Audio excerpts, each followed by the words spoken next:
بسم اللہ الرحمن الرحیم ضرب اللہ مثلا للذین آمنوا امرأة فرعون اذ قالت رب ابن لي عندك بيتا عندك في الجنة ونجني من فرعون وعمله وقال أمن يجيب المضطر إذا دعاه ويكشف السوء ويجعلكم خلائف الأرض وقال الذين إن مكناهم في الأرض أقاموا الصلاة وآتوا الزكاة وأمروا بالمعروف ونهوا عن المنكر وقال ولا تحسبن الله غافلا عما يعمل الظالمون وقال وسيعلم الذين ظلموا أي منقلب ينقلبون.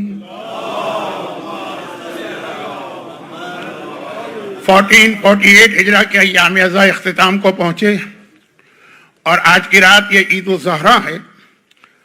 مومنین جس انداز کی تقریر آج کی رات توقع کرتے ہیں اب اس کا وقت تو میرے پاس نہیں ہے، اور آپ نے ماشاءاللہ قصیدے منقبات سلام سن لیے تو وہ والا حصہ تو سمجھیے کور ہو گیا. اب اس کے بعد کچھ مختصر سے گزارشات کرنا ہے. کل رات کے مجلس ویسے ہی بہت لمبی ہو گئی تھی. مسجد علی کی انتظامیہ کا شکر گزار تو ہوں کہ انہوں نے ان آخری 3 تقاریر کے لیے مجھے بلایا، مگر یہ جو آخری 3 تقاریر ہے یہ میرے لیے بہت مشکل ہوتی ہے.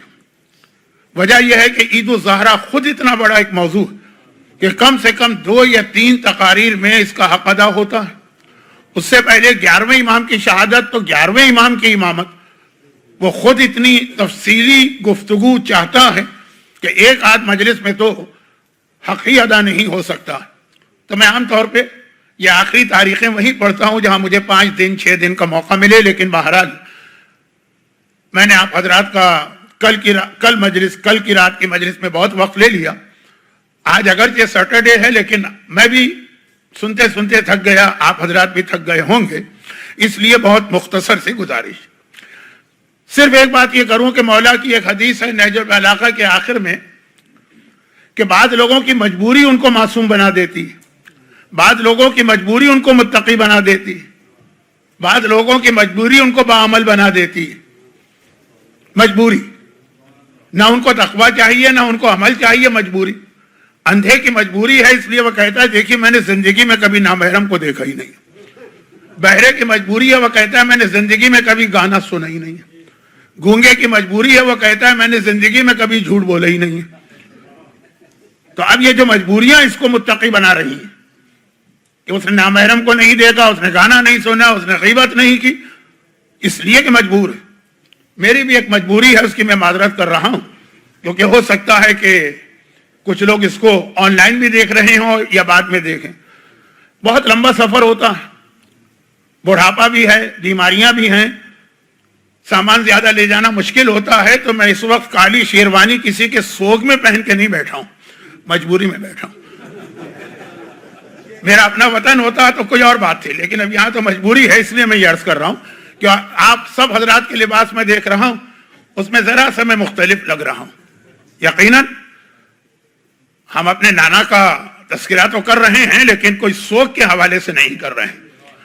اور خواتین تو آج بہت ہی زیادہ تیار ہو کے آئی ہوں گی، اور حق ہے اس تیاری کا، کیونکہ آج کا جو عید الضحیٰ کا جشن ہے اس کے کئی نام ہیں. اسے عید الضحیٰ بھی کہتے ہیں، اسے عید فرحت زہرا بھی کہتے ہیں، اسے عید غدیر ثانی بھی کہتے ہیں، اسے عید اللہ الاکبر بھی کہتے ہیں کہ اللہ کی طرف سے سب سے بڑی عید. اسے عید غدیر کو عید ولایت اور اسے عید برات بھی کہا جاتا ہے. اور عرب دنیا میں اس کا نام عید نزع الاسود، وہ دن جب کالے کپڑے اتارے گئے. تو اس اعتبار سے آج آپ حضرات کے لباس بھی، آپ کے خواتین کے لباس بھی یہی حق ہے، یہی ہونا چاہیے. لیکن اس سے پہلے کہ میں اس آخری جملے پر جاؤں کہ سیاہ لباس اتروائے گئے، اس سے پہلے یہ خیال کرتے ہوئے کہ آج کی رات ایک نہیں 2 خوشیاں. تو پہلی خوشی تو زمانے کے امام کے حوالے سے ہے کہ ان کی امامت کا پہلا دن، کل میں نے عرض کیا تھا 11ویں امام کی شہادت تو فجر کی نماز کے فوراً بعد ہوئی، اور پورا دن پھر اس حالت میں گزرا ہے کہ امام کا جنازہ اٹھا اور پورا سامرہ شہر آیا. بیٹا اپنے باپ کے جنازے میں شریک نہ ہو سکا غیبت کی وجہ سے، اور پھر یہ رات آ گئی. تو عقیدے کے اعتبار سے امام زمانہ کی امامت تو فجر کے فوراً بعد شروع ہو گئی، لیکن دنیاوی اعتبار سے جو کہا جائے گا کہ آج پہلا دن ہے. اور اس حوالے سے میں نے قرآن کریم کی 3 آیتوں کی تلاوت کی. بہت مجھے کہنا تھا، بہت ساری باتیں. امام زمانہ کا ذکر تو میرا پسندیدہ ذکر ہے، زندگی پر بات کی بہت ساری باتیں تھیں اور اہم ہیں، لیکن اب آپ مجبوری دیکھ رہے ہیں کہ وقت بہت گزر گیا.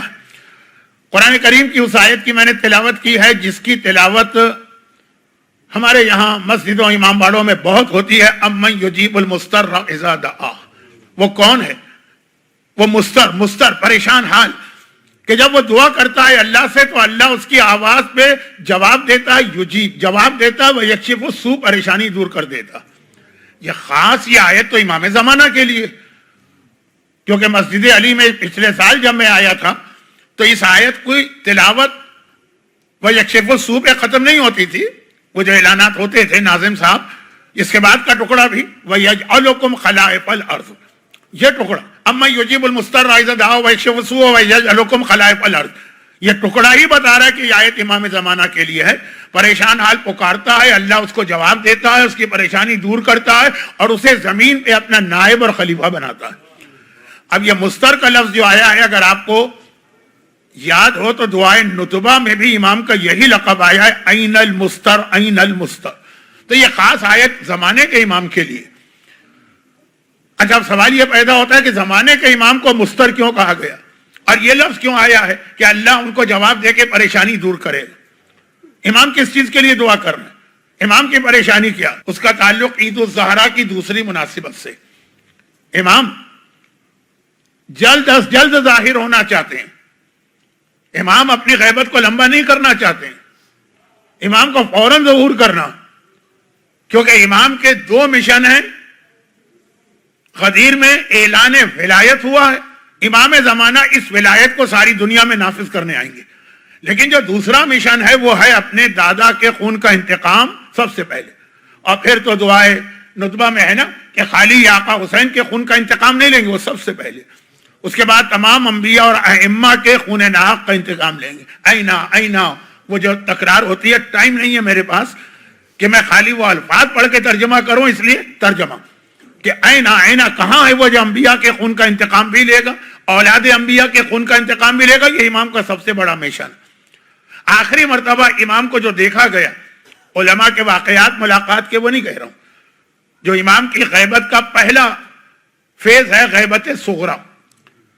امام کے دوسرے نائب نے ان کو دیکھا. پہلے نائب تو وہ تھے جن کی بغداد میں تیل کی اور گھی کی دکان تھی، پھر وہ مرے تو ان کا بیٹا محمد ابن عثمان ابن سعید نائب بنے. ان سے پوچھا گیا کہ آپ امام کے نائب خاص ہیں جن سے امام ملتے ہیں. آخری ملاقات کہاں ہوئی؟ کہا مکے میں ہوئی. کس حالت میں ہوئی؟ کہا امام کعبے کا پردہ پکڑ کے دعا کر رہے تھے کہ اے خدا مجھے جلد ظاہر کر دے تاکہ میرے ذریعے سے تیرا وعدہ پورا ہو اور خون حسین کا انتقام لیا جائے. تو تڑپ رہے امام، ظاہر ہونا چاہتے ہیں. اما یجیب المستر، امام جو پریشان ہیں اس لیے کہ جلدی ظاہر ہو تاکہ ان ظالموں سے انتقام لیا جائے. اور کون ظالم؟ میں کھل کے نہیں کہنا چاہتا ہوں کیونکہ میرا یہ اسٹائل نہیں ہے، لیکن پھر بھی بتا دوں کہ مختار نے جو کربلا کے قاتلوں کو واصل جہنم کیا، وہ تو ظاہری طور پہ میدان میں آ گئے تھے. زیارتوں میں یہ جملہ ہے، زیارت عاشورہ میں بھی جملہ المماہدین لکم. اصل تو وہ ہیں جنہوں نے اس یزید کو اتنا طاقتور بنایا کہ اسے حکومت ملی. اس پردے کے پیچھے کچھ اور لوگ ہیں، اصل تو وہ لوگ ہیں، ان سے انتقام لینا ابھی باقی. تو یہ زمانے کے امام کا سب سے بڑا مشن ہے، اس لیے ظاہر ہونا چاہتے ہیں، دعا کر رہے ہیں. اللہ امام کی دعا پوری نہیں کر رہا جبکہ وعدہ بھی کر رہا ہے، یجیب، میں تمہاری آواز پہ جواب دوں گا، وہ یکشف، اور تمہاری دعا قبول کر لوں گا. کیوں؟ ذرا سا عید الزہرا کے لیے میرا یہ جملہ، میرا یہ تھوڑا سا تقریر کا ٹکڑا سخت ہو جائے گا، لیکن بیان کرنا ضروری. امام پہلے دعا کرتے ہیں جو قرآن کہہ رہا ہے، پھر اپنی دعا واپس لے. کیوں؟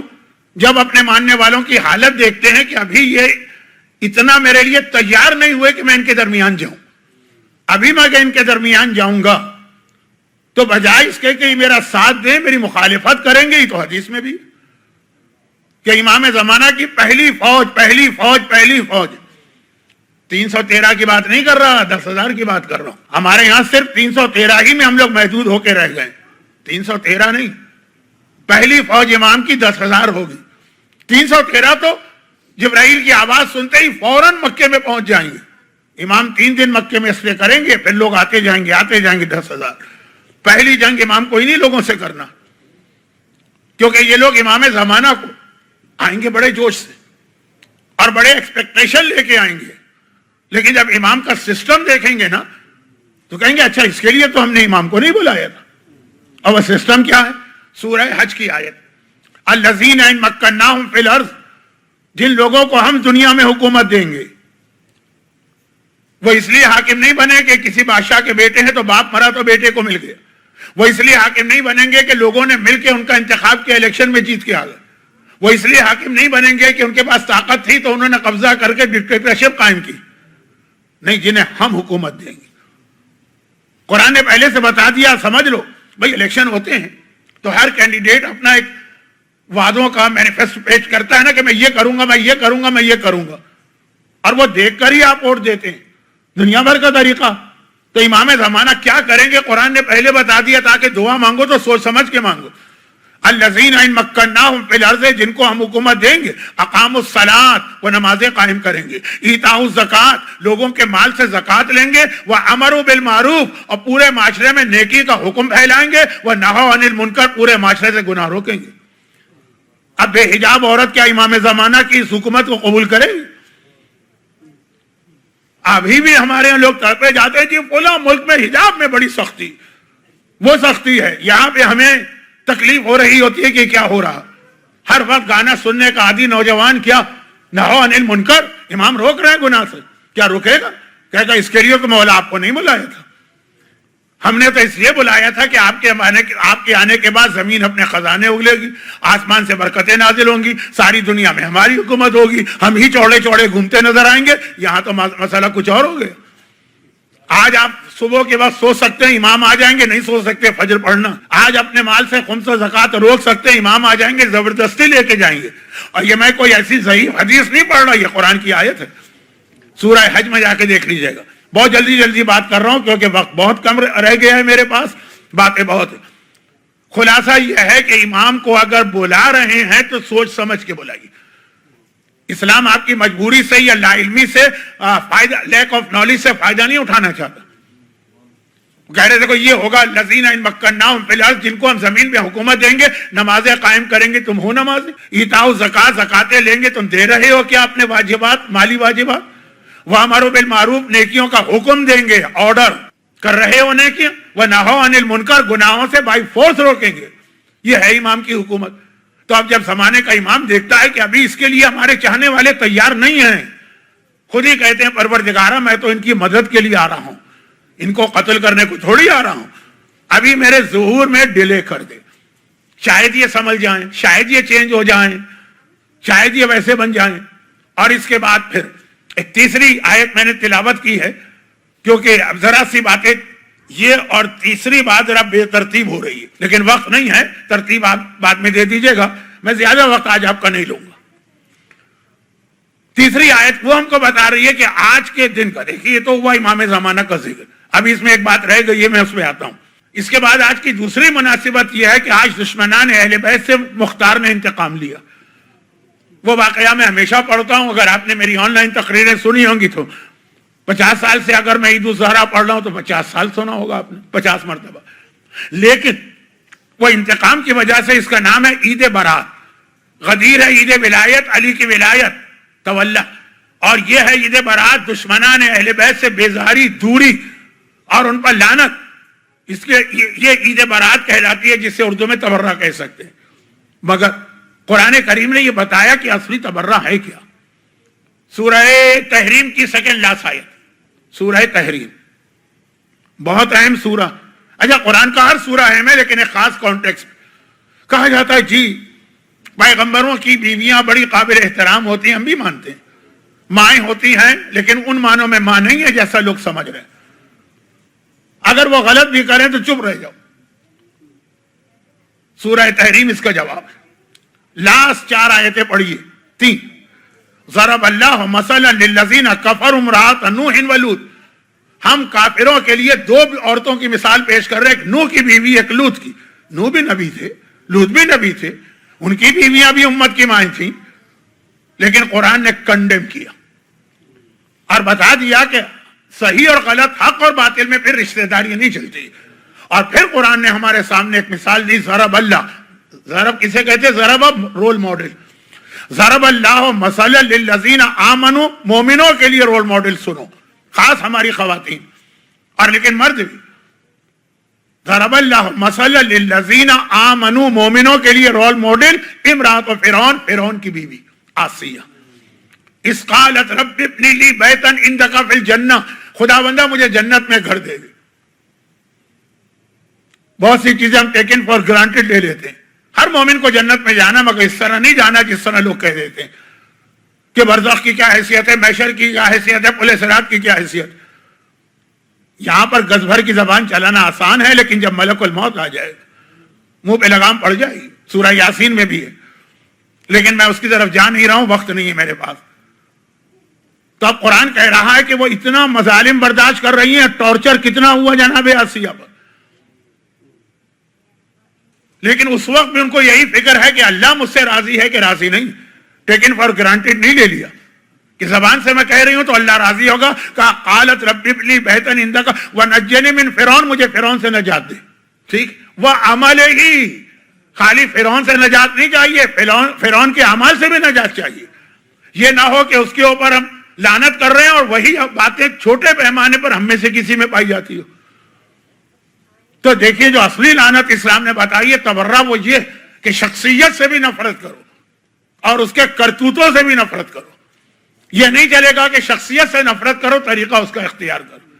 مولا کا ایک جملہ، جنگ صفین میں مولا نے عبداللہ ابن عباس کو کیا جواب دیا؟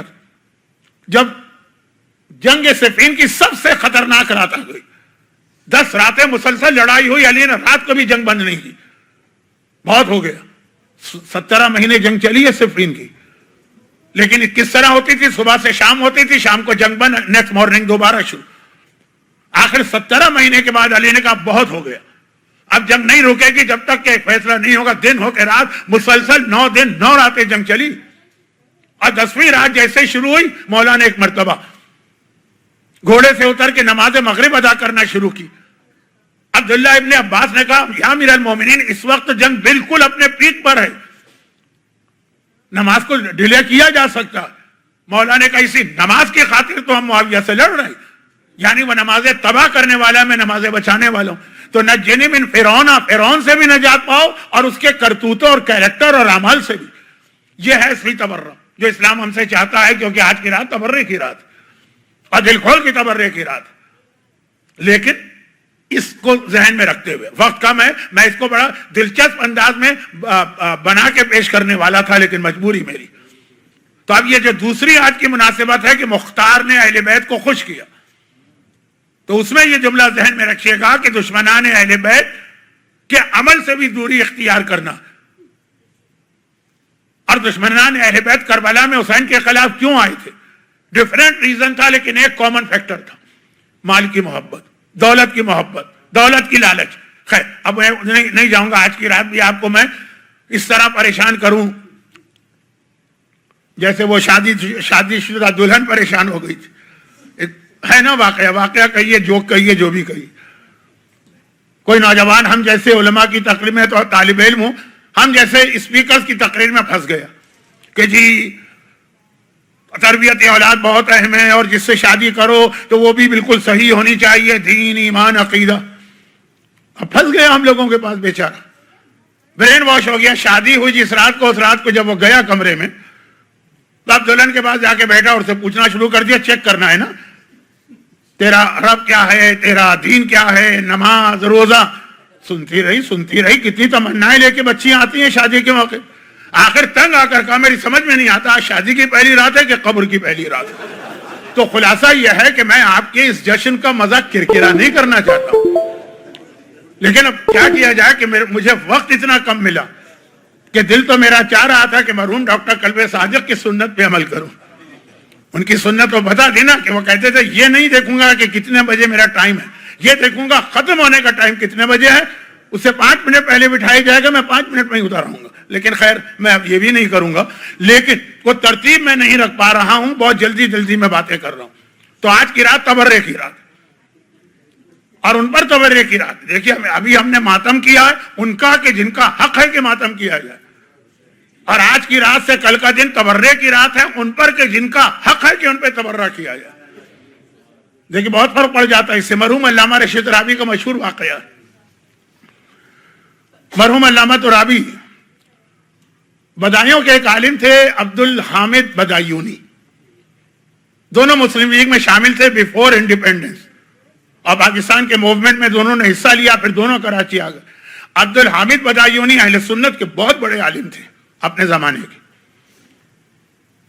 ان کے نام سے کئی اسکول اور کالج بھی آپ کو کراچی میں ملیں گے، بڑی شخصیت اور بہت دوستی تھی، کیونکہ پاکستان کے موومنٹ میں دونوں نے ایک ساتھ کام کیا۔ اب ایک بار انہوں نے علامہ رشید رابی سے ایک کمپلین کی، کہا کہ آپ کے پاس کیا جادو ہے جو میرے پاس نہیں ہے؟ آپ مجلس پڑھتے ہیں؟ میں نے کہا نا 2 مہینے 8 دن ماتم کیا ہے ہم نے۔ آپ مجلس پڑھتے ہیں، ایک جملہ کہتے ہیں مجمع پھٹ پھٹ کے رونے لگتا۔ جو کراچی کے بزرگ ہیں جنہوں نے علامہ ترابی کو سنا ہے، عاشور کی صبح کی جو مجلس ہوتی ہے جس کے بعد جلوس نکلتا، وہ کبھی نہیں پڑھ سکے کمپلیٹ۔ ایک جملہ کہتے تھے کہ عاشور کا دن ہے اور حسین پہ کیا تنہائی ہے، اتنا گریہ ہوتا رہا کہ وہ وہی مجلس ختم ہو جاتی تھی ایک جملے پر۔ کہا آپ ایک جملہ کہتے ہیں سارا مجمع پھٹ پھٹ کے رونے لگتا۔ میں نے بھی ایک بار ٹرائی کی، 2 بار ٹرائی کی، ہمارے بھی ایک خلیفہ مارے گئے بڑی مظلومیت میں۔ اب تو آج کل تو کہا جاتا ہے نا کہ اصلی پیاسے تو وہ تھے، بڑی مظلومیت میں مارے گئے۔ میں نے مجمع کے سامنے ان کے 1 گھنٹے کے مسائل پڑھ دیے، مجمع ٹس سے مس نہیں ہوا، ایسے ہی بیٹھا۔ کیا جادو ہے آپ کے انداز کے اندر کہ میں تو کوشش کر کے تھک گیا، مجمع سے کہہ کے تھک گیا، کم بختوں ذرا جا کے دیکھو علامہ ترابی کو ایک جملہ مجمع کو رلا دیتا۔ فرق کیا؟ کا ایک فرق ہے، میں سچی شہادت پڑھتا ہوں، آپ جھوٹی شہادت پڑھتے ہیں۔ فرق ہمارے اور آپ کے انداز میں نہیں ہے، فرق شہادتوں میں ہے۔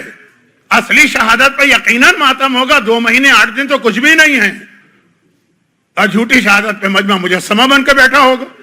تو خلاصہ یہ ہے کہ اب آج کی رات تو خوشی کی رات، اور آپ نے خوشی کا پورا لطف اٹھا لیا جو مجھ سے پہلے بیان ہو رہا تھا۔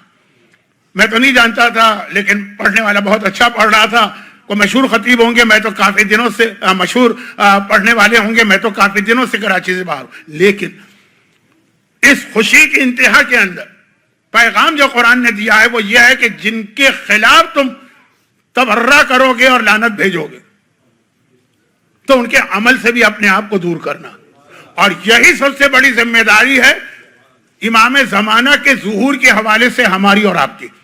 دیکھیے ایک عورت ہے، حجاب کی عادی، حجاب کرتی ہے، اب وہ جا رہی ہے کربلا زیارت کے لیے، تو آپ کو پتا ہے کربلا میں عورتوں کو امام کے حرم میں نہیں جانے دیتے جو بے حجاب ہو، اس کے لیے کوئی مسئلہ ہی نہیں، وہ بالکل نارمل طریقے سے چلی جائے گی۔ ایک عورت جس نے زندگی میں کبھی سر کو نہیں چھپایا، نہ عبا پہنی، نہ برقع پہنا، نہ اسکار پہنا، نہ دوپٹہ پہنا، وہ وہاں جاتی ہیں، مجھ سے ملتی ہیں نا، کیونکہ قافلے میں تو ہر قسم کی عورتیں بھی ہوتی، وہ جو تھوڑی دیر کے لیے ان کے سر پہ زبردستی عبا ڈالی جاتی ہے اور ان کو حرم میں جانا پڑتا ہے، وہ ان کے لیے قید ہوتی ہے، مجبوری ہے جانا پڑے گا۔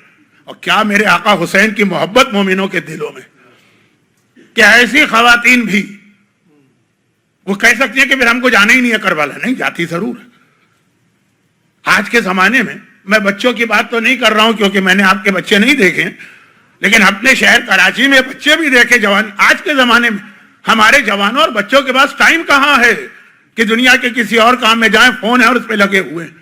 مگر یہ حسین کی محبت ہے، یہ حسین ہے جو ان کو ٹی وی سے اٹھا کے لاتا ہے، یہ حسین ہے جو ان کو فلموں سے اٹھا کے لاتا ہے، یہ حسین ہے جو انہیں موبائل سے اٹھا کے لاتا ہے، آدھا گھنٹہ 1 گھنٹے سینے پہ ہاتھ مار کے ماتم کرتے، اور کوئی چیز ایسی نہیں ہے۔ لیکن آج بھی حسین کی یہ محبت سینوں میں، اور اسی محبت کا تقاضا یہ ہے کہ آج اگر حسین کے قاتل مارے گئے ہیں تو ہم بھی خوش ہو جائیں گے۔ مگر اس کے ساتھ ذہن میں ایک بات رکھنا، اور میں بہت جلدی سے، کیونکہ کل میرا وعدہ تھا، یہ عرض کر دوں کہ زمانے کے امام کی امامت تو شروع ہوئی ہے، مگر یہ امامت شروع ہونے کی خوشی ہمیں اتنی ہی ہے جتنے غدیر کے دن علی کی امامت کے اعلان کی خوشی ہے.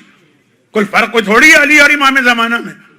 ہاں علی کا رتبہ بلند ہے, یہ ایک بات یاد رکھیے گا کہ ٹھیک ہے اولنا اوسطنا آخرنا کلنا محمد ہمارا عقیدہ, یقیناً صغیرنا و کبیرنا سوا ان امام کا فرمان ہے کہ ہمارا چھوٹا اور بڑا ایک. یقیناً وہ جو راوی نے اس 11ویں امام سے ایک سوال کیا تھا, فرزند رسول مرد کو میراث میں ڈبل حصہ ملتا ہے, عورت کو سنگل ملتا ہے, ریزن کیا؟ کہ اس لیے کہ عورت پہ کوئی مالی ذمہ داری اسلام نے نہیں رکھی, مرد کے اوپر مالی ذمہ داریاں رکھی ہیں, اسے اپنے گھر والوں کا نان و نفقہ دینا, اسے دیت کے اندر ایک بڑا شیئر کرنا ہے. یہ اہم مسئلہ ہے لیکن ٹائم نہیں ہے. دیت, اگر آپ کی گاڑی سے کوئی ایکسیڈنٹ ہو گیا ہے تو آپ دیت نہیں دیں گے, آپ کی فیملی مل کے دے گی, لیکن مرد فیملی کے مرد, عورت پہ کوئی ذمہ داری نہیں. راوی نے کہا یہی سوال تو ابن ابی الاوجاع نے 100 سال پہلے چھٹے امام سے پوچھا تھا, انہوں نے بھی یہی جواب دیا تھا. امام نے کہا مجھ میں اور ان میں فرق کیا ہے؟ ایک ہی نور کے جز ہیں, ہم میں سے ہر ایک وہی جواب دے گا چاہے کتنی بار سوال کرو.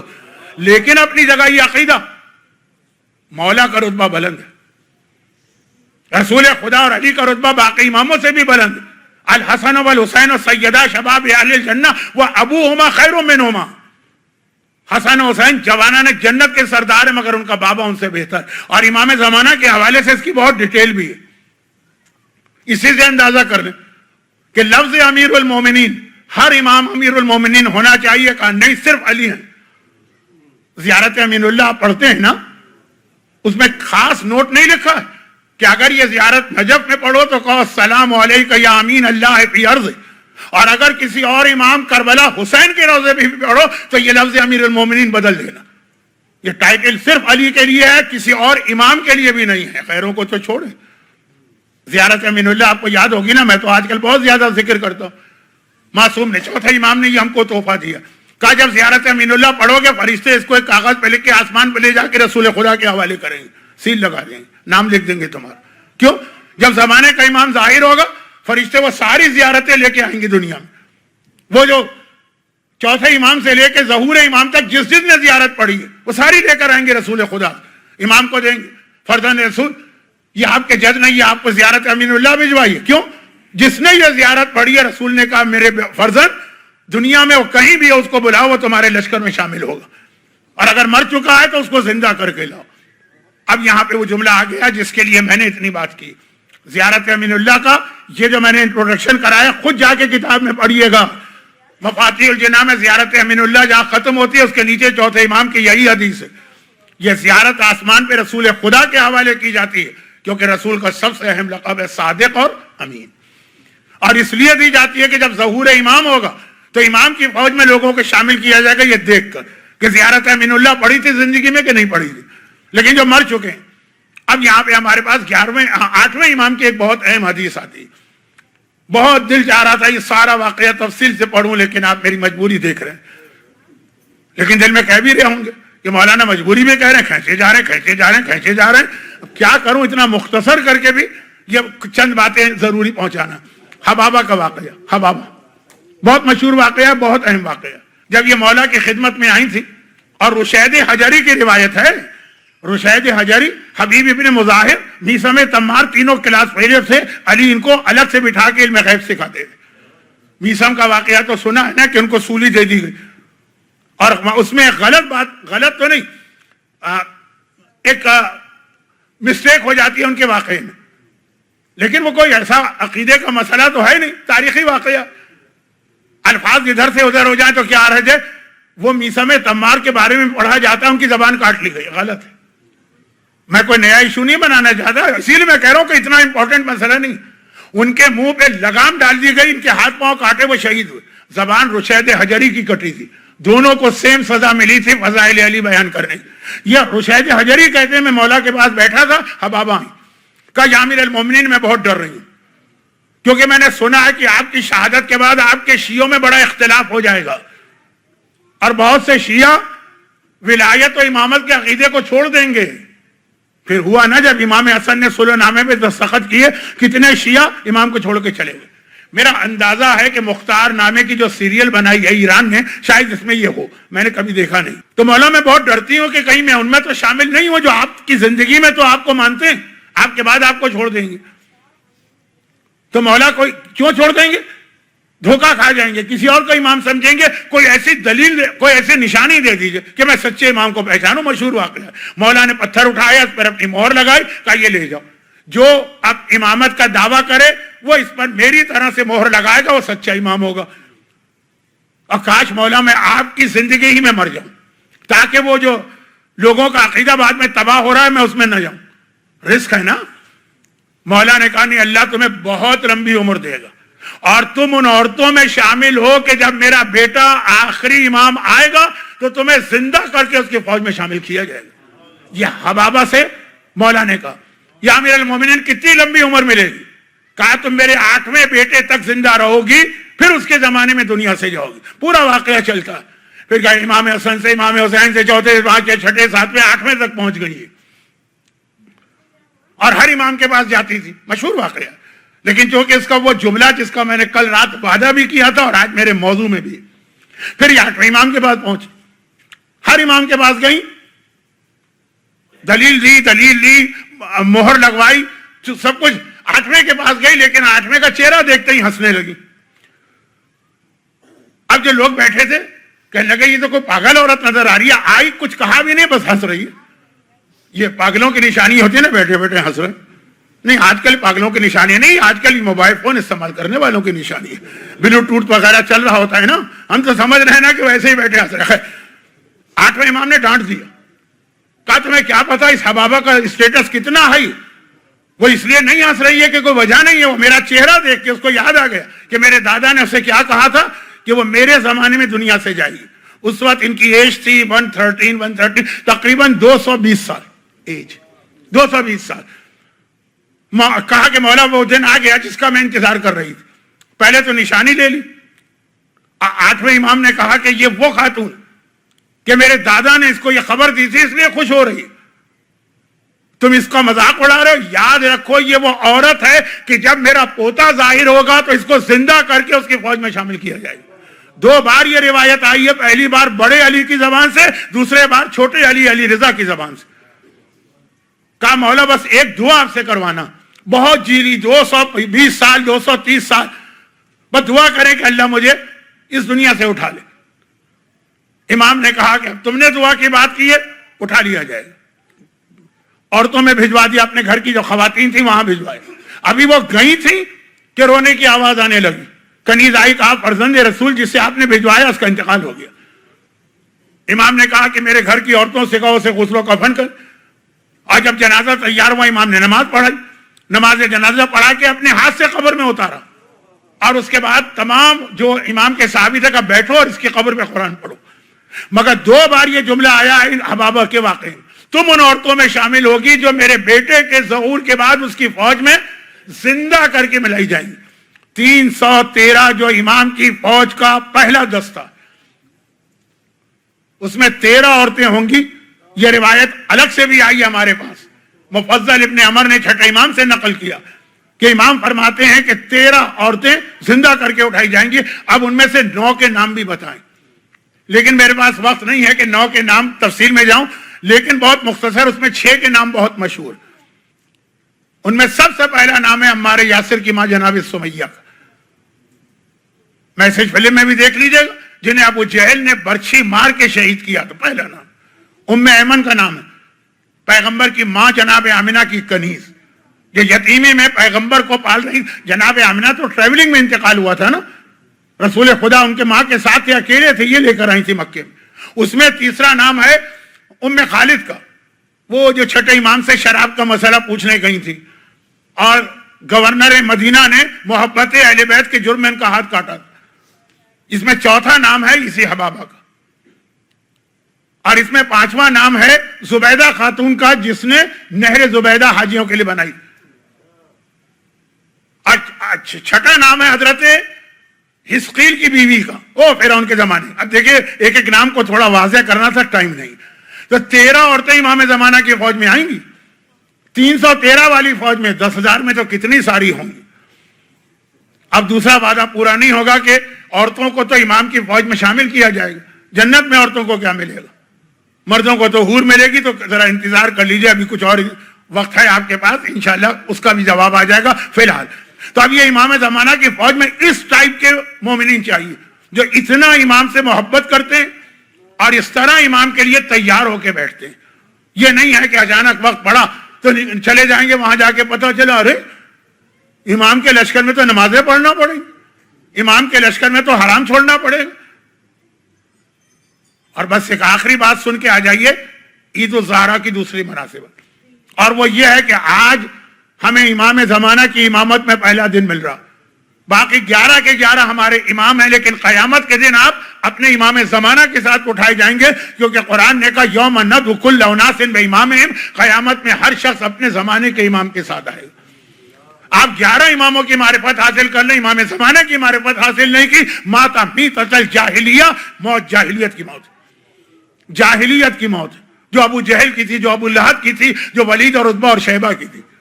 تو اب امام زمانہ سے ہمارا بہت گہرا تعلق, آج کی رات وہ ہم کو ملے, جتنا شکر ادا کرے کم. رسول خدا سے لوگوں نے جا کے کہا کہ یا رسول, جابر ابن عبداللہ کی روایت, وقت نہیں آپ دیکھ رہے ہیں میں ذرا الجھا ہوں, یا رسول اللہ آپ تو سید کائنات ہیں, ہمارے یہاں کبھی ممبر سے کبھی شاعری میں ایسے عقیدے آپ کو دیے جاتے ہیں کہ تھوڑا بہت عبادت کا جذبہ ہے تو وہ بھی ختم ہو جائے, ہمیں کیا پرواہ ہے, علی ہیں ہمارے. بعض لوگ تو اس طرح فرشتوں کو قبر میں بیٹھ کے ڈانٹتے ہیں, یار فرشتے ان کے نوکروں سے بھی بدتر ہیں, دیکھا نہیں ہے اس نے فرشتہ, جب دیکھے گا تو پتہ چلے گا. بولا نہیں جا سکتا انسان کے لیے, لیکن خلاصہ میں کر رہا ہوں, اس طرح بعض اوقات بات کرتے ہیں, سنیے, یا رسول اللہ آپ سید کائنات ہیں. نہیں, کائنات کے سردار چھوٹا لقب ہے, لولاک لما خلقت الافلاق, کائنات بنی آپ کی وجہ سے, مالک کائنات ہیں, سید کائنات ہیں, جنت و جہنم آپ کے اختیار میں ہے, اور آپ اللہ کی اتنی عبادت کر رہے ہیں, کتنی کتنی. قرآن نے کہا یا ایھا المزمل قم اللیل الا قلیلا, اے چادر اوڑھنے والے اتنی نمازیں نہ پڑھے, ذرا نماز کم کر دے. اتنی نمازیں عبادتیں اللہ کے رسول نے کی کہ اللہ کو کہنا پڑا. تو یا رسول اللہ آپ ذرا کم کریں نا. کہا افلا اکون عبدا شکورا, اگر اللہ نے مجھے یہ سب کچھ عطا کیا ہے تو کیا میں اللہ کا شکر کرنے والا بندہ نہ بنوں. ہمیں امام زمانہ ملا تو ہمیں اور شکر ادا کرنا چاہیے. عام دنیا کے مقابلے میں ہمیں اور زیادہ اللہ کے بارگاہ میں جھکنا چاہیے اور اس کی اطاعت کرنی چاہیے. خدا بندہ تیرا احسان, جب ساری دنیا نے ان کو چھوڑا ہے تو نے ہمیں نعمت ہدایت اور نعمت امامت دی. یہ جنت البقیع کی زیارت کا ترجمہ میں نے پڑھا ہے. خدا بندہ شکر ہے تیرا کہ تو نے مجھے بقیع میں آ کر ان ائمہ کی زیارت عطا کی ہے. کب؟ جب دنیا والوں نے ان سے منہ موڑا, واستکبروا عنہا, اور ان کا مذاق اڑایا, تو اور شکر کرنا چاہیے. ہمارے یہاں جھوٹی حدیث ہے, یہ لفظ میں بہت کم استعمال کرتا ہوں, لیکن آج کل یہ حدیث بہت پڑھی جا رہی. اندازہ ہے میرا کہ مسجد علی ابھی تک اس سے پروٹیکٹڈ ہے, اندازہ ہے, لیکن جس طرح میں دیکھ رہا ہوں ہر بچہ کچا ممبر پہ جا کے یہ حدیث پڑھ رہا. میں کمزور حدیث نہیں کہہ رہا ہوں, جھوٹی حدیث کہہ رہا ہوں. ایک ہوتی ہے معتبر حدیث, ایک ہوتی ہے طاقتور حدیث, ایک ہوتی ہے صحیح حدیث, یہ کیٹیگری. ایک ہوتی ہے ضعیف حدیث, ویک حدیث, وہ بھی قابل قبول ہے کچھ چیزوں میں, بلکہ بہت ساری چیزوں میں. ایک ہے کہ جھوٹی حدیث, فیبریکیٹڈ حدیث, اٹھا کے پھینکنا ہے ردی کی ٹوکری میں, لیکن پڑھی جا رہی. اور وہ کیا حدیث ہے کہ عید الزہرا 11ویں امام نے منائی. چلیں, یہ تو کوئی اس میں کوئی تعجب نہیں ہو, منائی ہوگی. وہ حدیث بہت لمبی ہے, بہار الانوار کی والیوم 51 میں ہے, مگر اس کا مطلب یہ نہیں ہے کہ حدیث صحیح ہے. میں نے کہا کمزور کا لفظ بھی مراجع نے استعمال نہیں کیا, جھوٹی حدیث. وہ حدیث کیا ہے؟ پہلے یہ حدیث تحفۃ العوام میں چھپتی بھی تھی, اب وہاں سے نکال دی گئی ہے کیونکہ پتہ ہے کہ جھوٹی حدیث. تحفۃ العوام ایک کتاب کا نام ہے جو اردو جاننے والے پاکستان انڈیا کے لوگ جانتے ہیں, اس میں بھی یہ حدیث تھی پہلے. وہ حدیث کیا ہے کہ راوی نے پوچھا 11ویں امام کے وکیل احمد ابن اسحاق سے نوی ربیع الاول, میں آ گیا اپنے اختتام پر, نوی ربیع الاول, کہا کہ میں تو گیا تھا پچھلے سال 11ویں امام کے گھر میں, تو وہ بھی خوشی منا رہے تھے. وہ تو صحیح, ہر امام خوشی مناتا تھا, لیکن حدیث آگے آگے چل رہی. اور 11ویں نے کہا کہ میرے بابا 10ویں نے مجھے بتایا کہ یہ عید تو رسول خدا نے بھی منائی ہے. کوئی حرج نہیں, منائی ہوگی, کیونکہ حسین کا ماتم بھی رسول نے کربلا سے پہلے کیا, اور قاتلان حسین کے مرنے پہ خوشی بھی منائی ہوگی. اب دیکھیے جب کوئی جھوٹی چیز بنائی جاتی ہے اس میں بہت سی سچی چیزیں ملانا پڑتی ہیں تاکہ جو ان کے بیچ میں زہر ڈالا جا رہا ہے نا وہ لوگ نظر انداز کر دیں. اب وہ بیچ میں کیا زہر ہے کہ اس کے بعد کہتے ہیں کہ مولا کے زمانے میں ایک راوی نے ان سے پوچھا, ایک ہی حدیث چل رہی, ایک ہی, یا امیر المومنین آج آپ بہت خوش نظر آ رہے ہیں, کہا آج نہیں تو ربیع الاول, آج ہمارے خاندان کے ظالموں سے انتقام لیا جائے گا. اب پھر وہ جملہ آ جاتا ہے کہ جو بالکل غلط ہے, اور اگر کوئی سیریسلی اس کو مان لے تو شاید وہ دائرہ اسلام سے بھی نکل جائے گا. اس جملے کا مطلب ہے تمام انبیاء کی محنتیں غلط ہیں, تمام ائمہ, اور وہ یہ ہے کہ یہ اتنی بڑی خوشی. اب دیکھیں ابھی تک بالکل صحیح بات چل رہی. 11ویں نے بھی عید الزہرا منائی, 10ویں نے بھی عید الزہرا منائی کربلا کے بعد, رسول خدا نے بھی عید الزہرا منائی کربلا سے پہلے, علی نے بھی عید الزہرا منائی کربلا سے پہلے. اور بہت پاپولر یہ حدیث ہو گئی آج کل, جب سے یہ Google chat G P T آئے نا, قیامت بابا ہو گئی. کسی کو ضرورت نہیں کسی عالم کی, جاتا ہے وہ ترجمہ دیکھ لیتا ہے, عربی عبارت ڈالتا ہے, ترجمہ آ جاتا ہے. چیٹ جی پی ٹی سے سوال کرتا ہے, وہ بتا دیتا ہے کہ ایک حدیث ہے.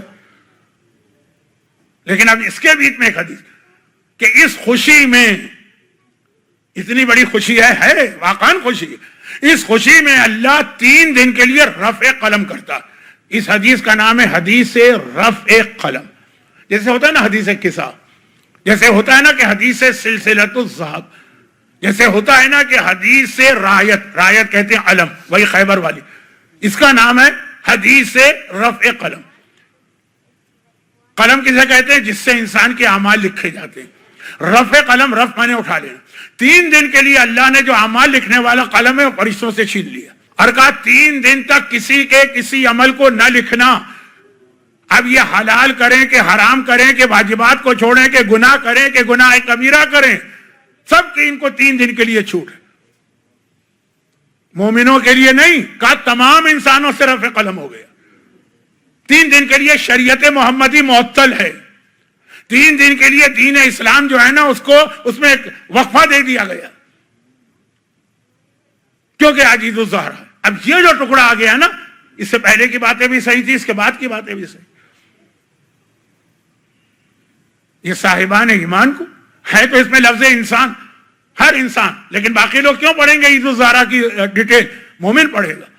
اچھا تو آج تو پھر حجاب والی عورت بھی حجاب اتار پھینکے, نماز شب پڑھنے والی عورت بھی آج ڈانس کرے, قرآن کی تلاوت کرنے والا نوجوان بھی آج میوزک کنسرٹ میں جا کے بیٹھ جائے, باقاعدگی سے نمازیں پڑھنے والا بھی آج. حدیث کا یہی خلاصہ ہے جس کی وجہ سے علماء نے تحقیق کی. کیسی عجیب حدیث, 3 دن کے لیے قرآن کینسل, 3 دن کے لیے پوری شریعت کینسل. پتا چلا اول سے آخر تک سارے راوی اس کے جھوٹے. اور یہ ایک نصیری نے حدیث بنائی.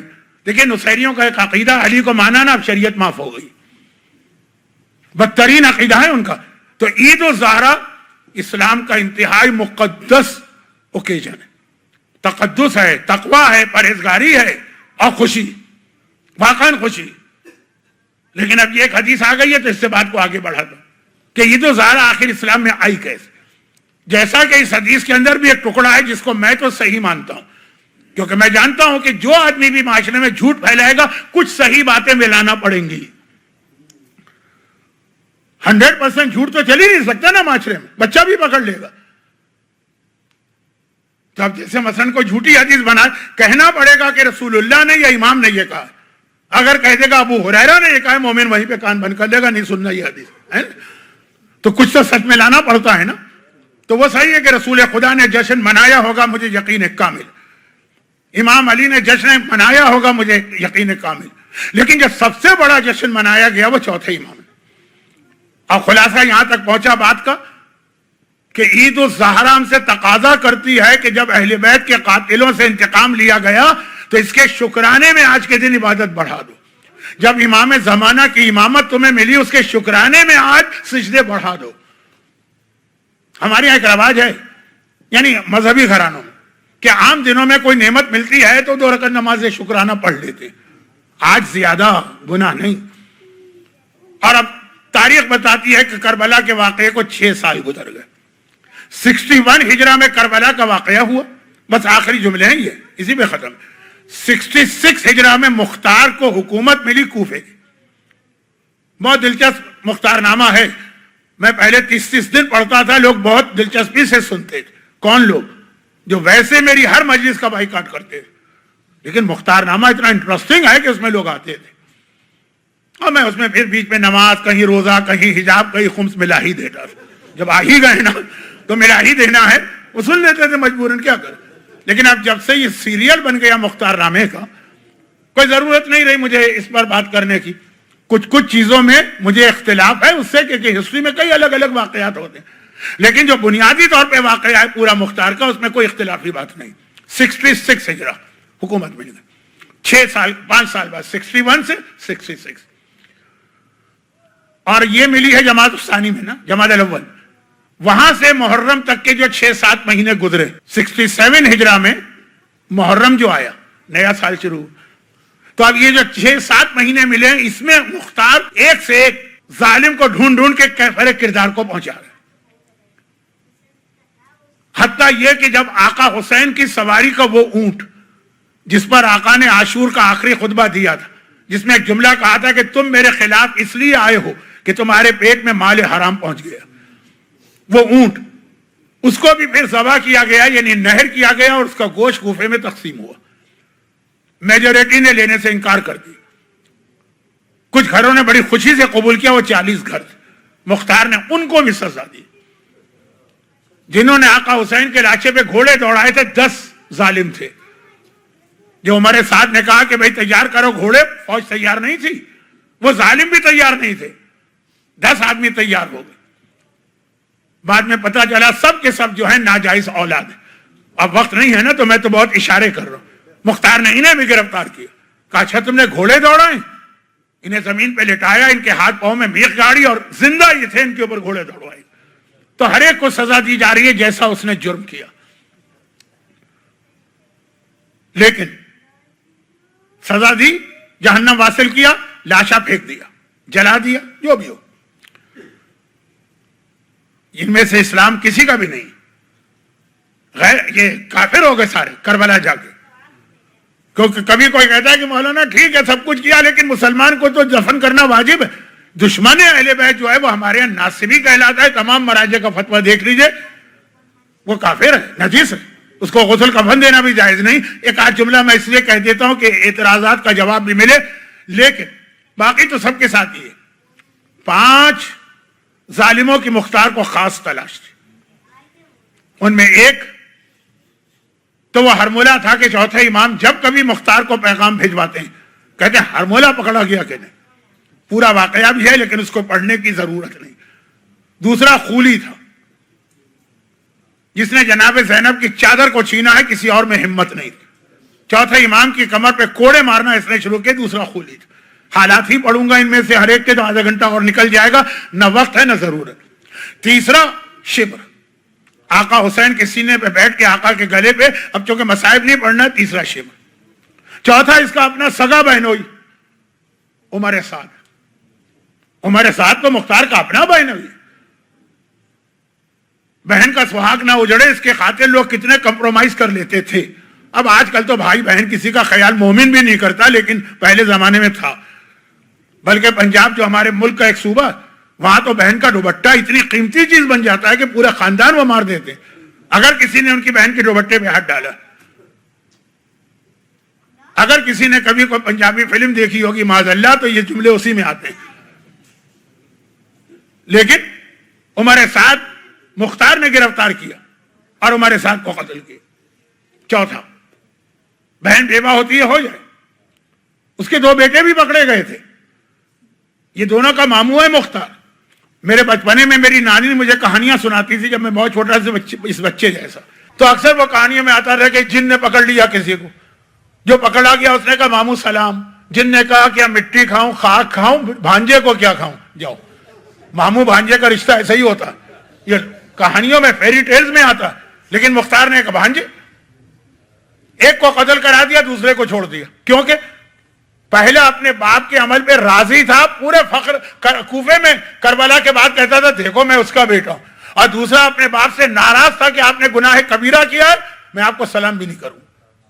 اس کو انعام دیا, اس کو قتل کیا, عمر سعد کو. اب 5واں اور آخری جس کی تلاش تھی وہ ابن زیاد تھا. اچھا اب یہ جو باقی 4 اب تک ہیں ان کو قتل کرتے رہے، ایک دن میں نہیں، الگ الگ، کوئی 1 مہینے پکڑا گیا، کوئی دوسرے مہینے، ان کے لاشیں پھینکوا دیے، سر کو جو تھا وہ محفوظ کر لیا، 4 سر آ گئے۔ پھر 5واں ابن زیاد، چونکہ یزید نے ابن زیاد کو کوفے سے ٹرانسفر کر دیا تھا، بصرے کا گورنر بنا دیا تھا، تو مالک اشتر کے بیٹے ابراہیم کو بلایا اور کہا کہ تم، تو ابراہیم تو تھے ہی ان کے ساتھ، یہاں بھی عورت کا رول بہت اہم ہے، خواتین سنیں۔ جب 11 محرم کا قافلہ سیدانیوں کا کوفہ پہنچا نا، تو ساری عورتیں چھت پہ بیٹھی تماشا دیکھ رہی تھی۔ ایک عورت نے جھک کے جناب زینب سے کہا، شہزادی یہ جو منظر میں نے دیکھا میں کبھی بھول نہیں پاؤں گی، اور میری قسم، میں خدا سے قسم کھاتی ہوں کہ اس کا انتقام لوں گی۔ یہ مالک اشتر کی بیٹی تھی، ان کا بھائی تھا ابراہیم، بھائی کو تیار کیا کہ تمہیں انتقام لینا۔ عورتوں کا رول اپنی جگہ بہت اہم ہے، ٹائم نہیں ہے میرے پاس، اور میں یہ سوچ رہا ہوں کہ کتنا میں جھوٹا بن رہا ہوں، ٹائم نہیں ہے، ٹائم نہیں ہے، ٹائم نہیں ہے کہہ کر بھی، لیکن بس بالکل آخری مرحلے میں ہوں۔ کہا ابراہیم کو بلائے، مالک اشتر کے بیٹے کو، کہا کہ ابن زیاد گورنر ابھی بھی اسٹل گورنر ہے بصرے کا، کوفہ تو میرے ہاتھ میں ہے، طاقتور ہے، فوج ہے اس کی، تم مالک اشتر جیسے بہادر کے بہادر بیٹے ہو، تم جاؤ ابن زیاد کے لیے۔ ادھر ابن زیاد کو پتا چلا فوج حملہ کرنے آ رہی ہے، وہ بھی فوج لے کے آیا۔ یہ باقی جو 4 تھے یہ تو الگ الگ لوگ تھے، صرف اپنے خاندان کے ساتھ رہتے تھے، وہ تو فوج لے کے آئے، اور موصل کے قریب دریائے فرات کے کنارے دونوں لشکر ٹکرائے، زبردست جنگ ہوئی۔ اب یہ دیکھیں، یہ جو میں نے 2 آیتیں اور تلاوت کی تھی نا، اس کا ترجمہ بھی جلدی سے کر، لا تحسبن اللہ غافلا عما یعمل الظالمون، دیکھو خبردار مومنوں سے کہا جا رہا ہے، اللہ کو غافل نہ سمجھنا جو ظالم ظلم کر رہے ہیں، سب دیکھ رہا ہے اللہ۔ وَسَيَعْلَمُ الَّذِينَ ظَلَمُوا أَيَّ مُنقَلِبٍ يَنقَلِبُونَ، ان قریب ان ظالموں کو پتا چلے گا کہ کیسی چینج آ رہی۔ اب دیکھیے ابن زیاد کی فوج اور ابراہیم کی فوج ٹکرائی، کہاں ٹکرائی؟ موصل کے قریب، لیکن دریائے فرات کا دریا تو وہ سیریا سے نکلتا ہے نا، وہاں سے نکل کے شاید ترکی سے نکلتا ہو، وہاں سے نکل کے سیریا میں آتا ہے، سیریا سے عراق میں آتا ہے، کربلا سے ہوتا ہوا جا کے پھر وہ گلف میں گر جاتا ہے۔ تو دریا وہی فرات تھا، اور تاریخ وہی عاشورے کی تھی، 10 محرم 67۔ اس دن ابن زیاد واصل جہنم ہوا۔ جنگ تو بڑی چلی، 3 4 5 دن، آخری دن 10 محرم کو ابن زیاد مارا گیا۔ 10 محرم 61 ہجری کو جس نے حسین کو شہید کرایا، وہی ظالم 10 محرم 67 ہجری کو اسی تاریخ کو مارا گیا۔ حسین کو فرات کے کنارے شہید کرایا، خود بھی فرات کے کنارے واصل جہنم ہوا۔ لیکن اتنے سارے لوگ مارے گئے تھے، ابراہیم کی فوج بڑی جذبے سے لڑ رہی تھی، حسین کی محبت میں لڑ رہی تھی، اتنے لوگ مارے گئے ابن زیاد کی فوج کے، ابن زیاد کا لاشا نہیں مل رہا تھا، لاشوں پہ لاشیں گرے ہوئے، اس میں لاشا ڈھونڈنا مشکل ہے۔ خوشبو سے یہ لاشا ملا، کیسی خوشبو؟ جب 11 محرم کو ابن زیاد کے دربار میں حسین کا کٹا سر گیا تھا نا، تو اس نے وہ کٹا سر اٹھایا تھا اپنے ہاتھ میں، اس سے خون کا ایک قطرہ اس کی ران پہ گرا، اور ایسا السر یا ناسور پیدا ہوا تھا کہ اس میں اتنی بدبو آتی تھی کہ خود ابن زیاد برداشت نہیں کر پاتا تھا، ایک اسپیشل خوشبو بہت اسٹرانگ قسم کی استعمال کرتا تھا۔ اس خوشبو کی مدد سے پہچانا گیا کہ 15-20 لاشوں کے نیچے اس کا لاشا دبا۔ چنانچہ ابراہیم نے یہ سر بھی کاٹا اور ابن مختار کو بھجوایا۔ باقی جتنے دشمن ہیں مارے جاتے ہیں، یا لاشا جلا دیا یا پھینک دیا۔ یہ 4 لاشیں، 4 کٹے سر اس نے جمع کر کے رکھے، ہوتا ہے نا پھر اس کو پریزرو کرنے کے طریقے ہوتے ہیں میتوں کو۔ اب یہ 10 محرم 67 ہجری کو موصل کے قریب مارا گیا ابن زیاد، اس کا سر بھجوایا گیا، کوفہ پہنچنے میں ٹائم لگا۔ اور اب 10 محرم کے بعد پھر 10 صفر آ گئی، اگلا مہینہ، پھر آ گئی 10 ربیع الاول، نہیں 9 ربیع الاول، 2 مہینے میں 1 دن کم۔ آقا سجاد کا طریقہ یہ ہے کہ روز آنا۔ اب یہاں 2 روایتیں ہیں تو اس سے فرق نہیں پڑتا، ایک میں ہے کہ آقا سجاد مدینے میں تھے، ایک میں ہے کہ نہیں ہر سال وہ حج پر آتے تھے نا، تو وہ حج پر مکے آئے تھے، اس دفعہ انہوں نے اپنا اسٹے بڑھا دیا 2 مہینے۔ مکے والی روایت مجھے زیادہ صحیح لگتی ہے، لیکن اگر کہیں مدینہ بھی سنا ہے تو حرج نہیں۔ آقا سجاد کا طریقہ تھا روز آنا، فجر کے بعد حرم سے عبادت کر کے آتے ہیں، اپنے گھر کے اندر دروازہ کھول کے بیٹھتے ہیں، پورے مکے والوں کو بلاتے ہیں۔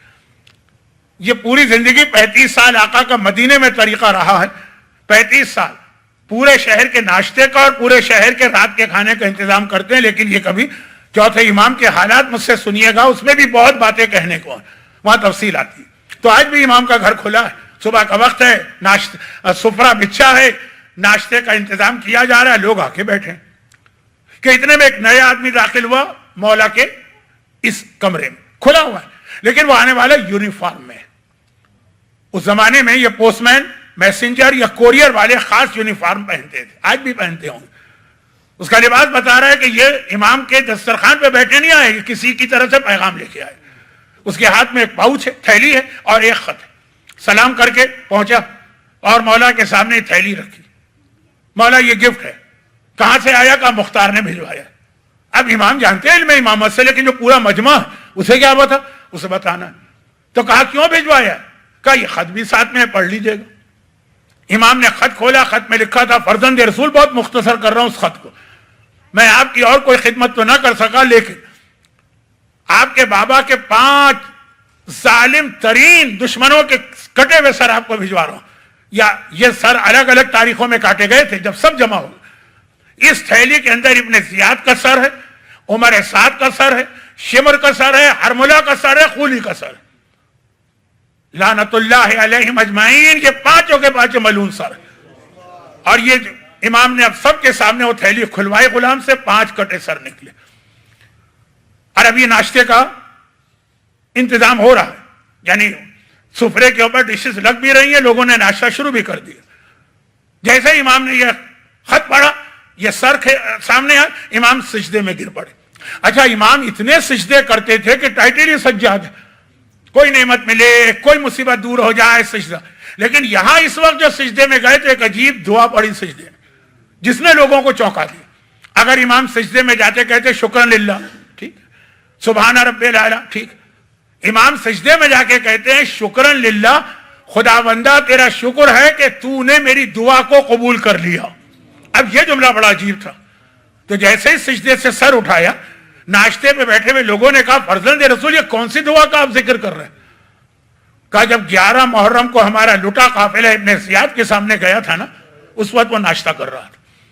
اچھا، اب یہ جو قافلے جاتے ہیں نا گورنر کے پاس یا پریزیڈنٹ کے پاس، وہ ایسے ہی نہیں چلے جاتے رینڈم، پہلے سے پورا اسکیجول ہوتا۔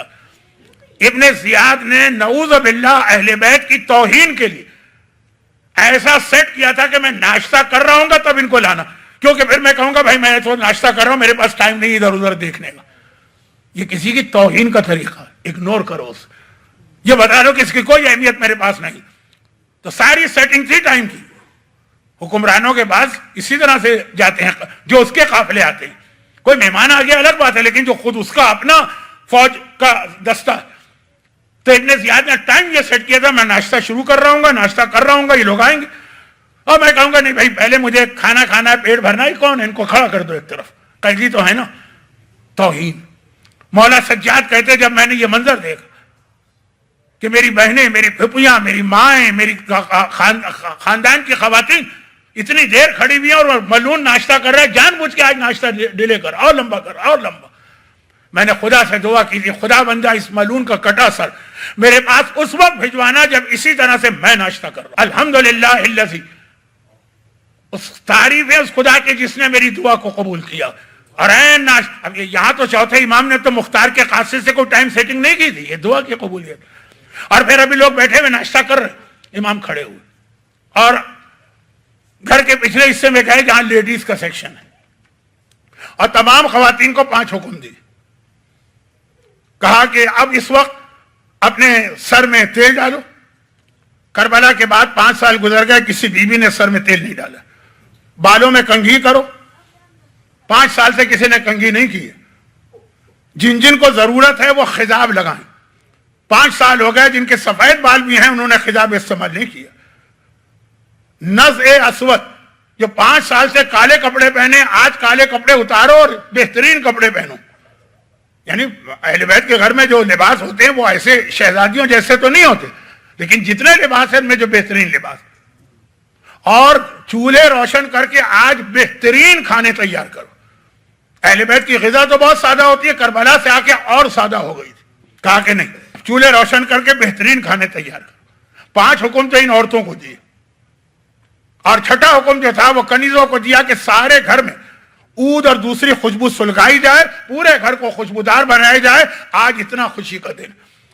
اہل بیت کی خواتین، مخدرات عصمت و طہارت، یہ سیدانیاں، یہ نبی زادیاں، یہ امام زادی، آج انہوں نے